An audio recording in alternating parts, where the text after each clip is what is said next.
Hey guys, so before we begin, I would like to say thank you sa lahat ng sumuporta sa channel or lahat ng subscribers. Now we've reached 100 subscribers. That may not be ganun kalaki lalo na ngayong quarantine, pero it's still there yung essence na may nanonood pa rin pala ng videos, and kahit busy yung mga tao ngayon, nagkakaroon pa rin tayo ng time to watch the content na related to motorcycles. Now, I hope everybody stays safe. Gusto ko lang gawin tong part na to just to say thank you to everyone that watches these videos. And, yun nga gaya na sabi ko, I hope everyone stays safe. And now, let's get back to the video. Wait, what? Pre, ano top speed mo? Pre, ano top speed? 150, 140. Uy, may bagong labas ng motor. Ano kaya top speed niyan? Alam mo, minsan nakakaumay din yung usapan ng top speed na yan eh. Lahat na lang ng lumalabas na motor, kailangan alamin yung top speed na ganito, kailangan magpataasan kayo kahit 1 km/h, kahit yung iba alam namang mali yung reading, may advance, depende 1%, 2%, yung iba nga 10 ang advance sa pedometer reading, pero nagpapataasan pa rin talaga sila. Hindi ko gets yung point ng nagpapataasan ng top speed, lalo na dito sa Pilipinas wherein 90% of the time nasa traffic naman tayo. Anong gagawin mo sa top speed ng motor mo, di ba? Unless may designated na lugar for competition, hindi naman talaga yun yung problema, payabangan na lang yan. But nevertheless, syempre kung meron talagang enthusiast dyan yung nagka-competition, or kung gusto nyo lang mag-start ng competition, or kapag gusto mo yung magyabang, here are 5 mods that you can do on your GSX S-150 that can and will improve your top speed.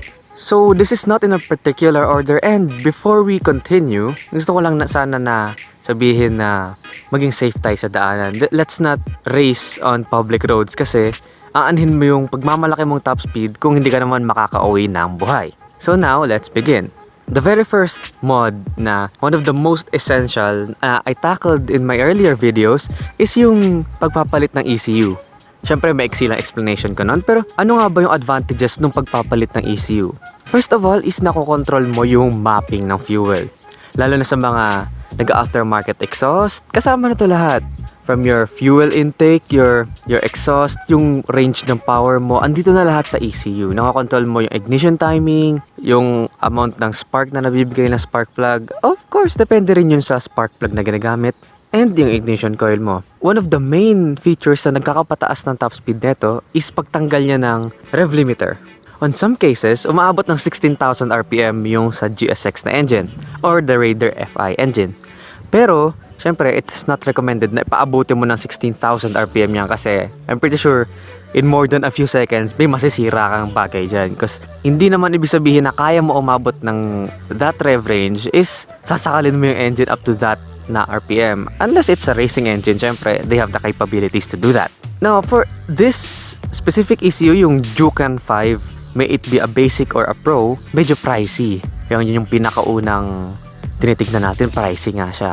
Pero kapag tinignan mo, this opens up the possibilities to even more modifications. Kaya inuna ko sa listahan is because this is the one of the ways na ma-open up yung full potential ng bike mo. Every time you put a mod, every time na may baguhin ka sa engine mo, na alam mo nakakapagpataas ng performance. Ito yung rason kung bakit na-unlock mo yung lahat ng yon. Kasi if stuck lang tayo, if we can't tune the inner workings mismo, yung brain ng engine, hindi niya alam kung anong gagawin niya dun sa added na performance part. Iisipin niyang stuck pa rin yun, which won't lead you much of a performance difference kapag tutuusin niya. And the next item is yung pag-change ng sprocket, may it be the front or the rear. Ito, malaking segment to, malaking usapan ng pag-change ng sprocket. Ngayon, bakit? Kasi most of the time, siyempre tumitingin tayo sa speedo, doon natin malalaman yung top speed, kung gaano kabilis nararating yung top speed. Ang hindi natin napapansin, kung nagpapalit tayo ng sprocket ratio, ang nangyayari is nagiging inaccurate yung speedometer natin. For example, ang 100 km/h mo on your stock sprocket, given na meron yung additional agad na 10% due to factory limitations nga, yung nilalagay na factory dyan. And other than that, kapag nilakyan mo yung sprocket sa likod or niliitan mo yung front sprocket, magkakaroon ng dagdag na advance dun sa reading. So you may think na tumatakbo ka ng 120 or such, pero ang totoong takbo mo lang through GPS is 100. Now, this can easily be fixed by yun nga ang pagpapalit ng sensor or pag-recalibrate ng speedometer sensor or just using a GPS sa phone Hindi talaga mapagkakait na most of the time, yun talaga yung tinitignan natin. Yun lang yung fair warning ko when changing the sprockets. Now, the advantage of changing to a smaller rear sprocket or a bigger front sprocket is, first of all, less noise kasi less yung revs na kailangan ng engine to attain a certain speed.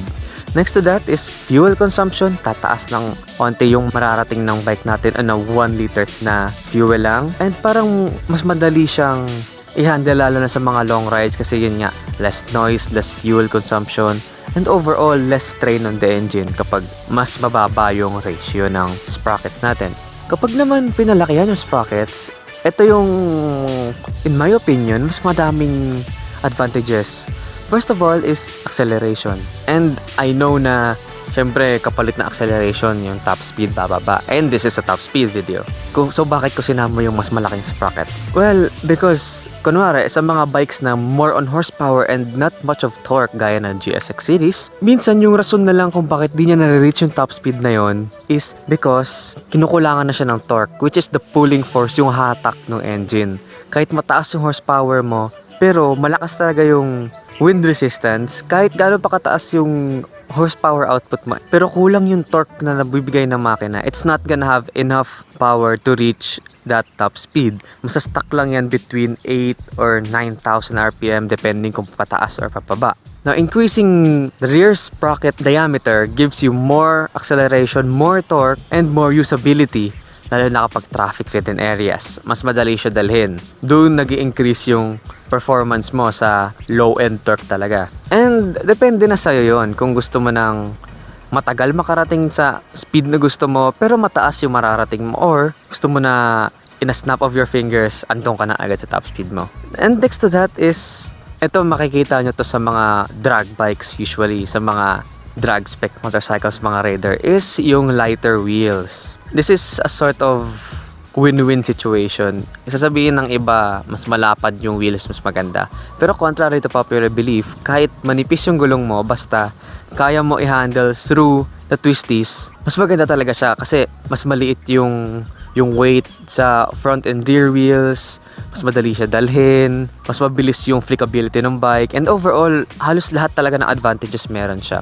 Other than, syempre, liliit yung itsura ng wheels mo ng konti, hindi siya mukhang big bike, diba? Pero in the performance area, win-win talaga sa lahat ng aspects. Other than durability, pero wag naman sana natin i-offroad yung RCB na mags, diba? Now, like I mentioned, yun nga na mas magaan siya in all aspects, mas madali i-handle, mas madali rin para sa makina i-spin yung wheels na yon. And with skinnier and lighter mags, mas manipis yung tires na lalagay, and it contributes to the overall na lightness ng bike. Siguro madadagdag lang nito 2, 3, 4, maybe even 5 kilometers an hour kapag sinwerte. Pero the overall advantages of this is way more than just numbers and pataasan ng top speed. So, if you're planning on making a track bike or going on all-out performance, I do recommend changing your wheels to lighter ones. The next on our list is pag-change ng aerodynamics. Kung seryoso ka talaga na top speed yung habol mo, kung gusto mo talaga the most out of your bike as much as possible, gusto mo magbuhos ng money, no problem. The one thing you can get is to modify yung aerodynamics ng bike mo. Syempre, this is a GSX-S, it's a naked bike, hindi kagandahan yung aerodynamics niya. It's more on a touring setup. Pwede mo pa rin palitan yun to have a more aerodynamic shape. Mas madali siyang mag-cut through the air, which is flashed on your screen right now. Fairings para sa GSX-S, and it makes it look like an R3, and napakaganda ng aerodynamic niya. Ang pogi, mukha siyang big bike, and syempre medyo costly, pero if you want the most aerodynamics on your bike, this is one of the things that you would get. I would also recommend kung medyo matangkad ka, get a visor for your GSX-S. Mas madali sa wind resistance, mas madali siya mag-protect ng rider from all that wind, all that aerodynamic drag, and like the point of this video, achieves more top speed. Yung side fairings niya, you can remove those plastic plates na nagko-cover ng engine heat, but for the most part, I would recommend na tanggalin siya kasi first of all, less aerodynamic drag, And second is, hindi naman masyado naapektuhan yung engine heat output natin. Hindi naman napupunta masyado sa rider. Pero that's just my personal opinion. And the final thing on my list that you can upgrade is the place. I've mentioned this earlier, pero as much as possible, huwag tayo mag top speed niyan or street racing sa mga alam nating busy roads, mga alam nating maraming dumadaan, or alam nating delikado. As much as possible, huwag natin puntahan yung mga ganong places just for that purpose alone. Siyempre, hindi naman tayo magpapaka-anghel dito na hindi tayo maharurot kapag walang tao sa daanan. Pero siyempre, kung gusto nyo yun, rider to rider lang, piliin nyo yung mga lugar na wala talagang tao. Yung alam nyo walang dumadaan, smooth yung daanan, gamayin nyo. Because kapag gamay na gamay nyo yung lugar, may confidence tayo. Gaya nga nasabi ng iba, nasa rider yung top speed ng motor. Kung hanggang 110 lang yung rider, 110 lang din kaya ng bike. Kung hanggang 178 yung rider, walang problema rin sa bike yun. Basta, ang piliin nyo lang na lugar is yung safe, yung walang problema sa mga tao, sa mga vehicles, yung walang crack sa daanan na might cause an accident. And be sure to always wear your safety gear. I know marami pa akong hindi na-tackle ng mga bagay about the top speed. Hindi ko pa na-explain masyado yung other things that you can improve on your bike. Pero syempre, I do promise na darating yan on a future video. Medyo mahirap lang talaga ngayon dahil yun nga, we have a quarantine, mahirap mag-go to places, maghanap ng info, get footage. Pero I do promise na by the end of this quarantine, we're gonna be pumping out more videos, more content for you guys. And as always, gaya ng sinasabi ko talaga lagi, always stay safe. Thank you for watching. If you like the video, subscribe. And if you dislike it, I don't know, wag manood, I guess. But yun nga, I do love the support that people give to this channel. And I really appreciate everything. Lalo na yung mga nanonood from time to time kahit busy. I do appreciate na nanonood talaga kayo. And that would be it. Thank you everyone. Paano uli yun?